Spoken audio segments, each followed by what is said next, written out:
Hi everybody and welcome to another 180 Markets Weekly Wrap. And well friends, today you can see Sean isn't here because the markets are that bad. He just couldn't take it anymore. Well, here we are, and what do? Well, one thing we are definitely noticing now is the number one, meaning everything is converging to one. And that is stocks are down, bonds are down, commodities as well. And this, unfortunately, is what happens when you've got these massive market sell-offs. Everything becomes the same. Well, what do? You really have to pick your spots and do your own work. And that is exactly what we are doing right now.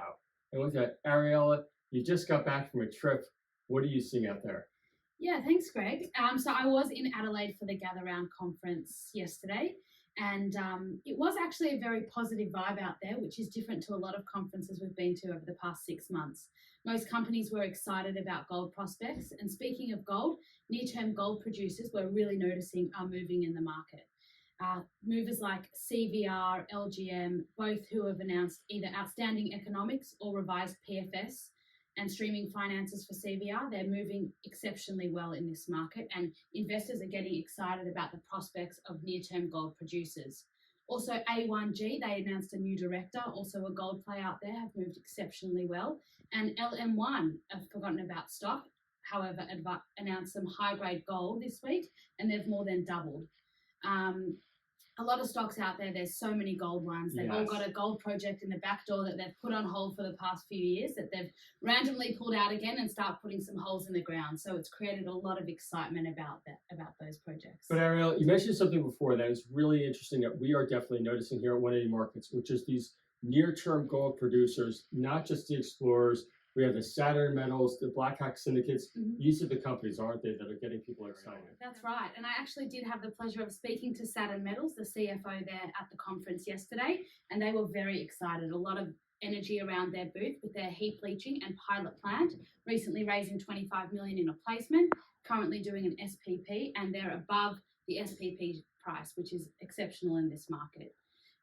Finally, a couple other movers that are not in gold that I thought were worthy of a mention is JGH. They announced today some gas potential and they're currently trading up 30%.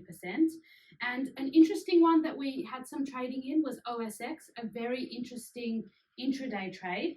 On Wednesday, they announced some European market approvals and they opened at a low of 2.9.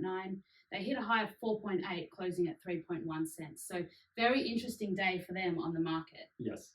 So this week on the placements front, there were a few, but not as many as we're used to. We are seeing a lack of placements given the current markets and uncertainty. We've got a few live on the platform, starting with NNL Nordic. They're formerly a nickel company acquiring a gold project, Cosper Gold project, from a Swedish listed company. They're raising up 1.5 million with the ability to accept overs of $1 million, 6 cents, and they're actually buying this project for $4.5 million, which of $4.2 million is script, so only a small amount of cash.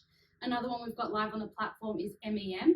Greg, you interviewed them during the week. Do you want to speak a little bit about them? Yeah, Memphis is very interesting. Artificial insemination company here. They recently had another approval for their patented Felix device.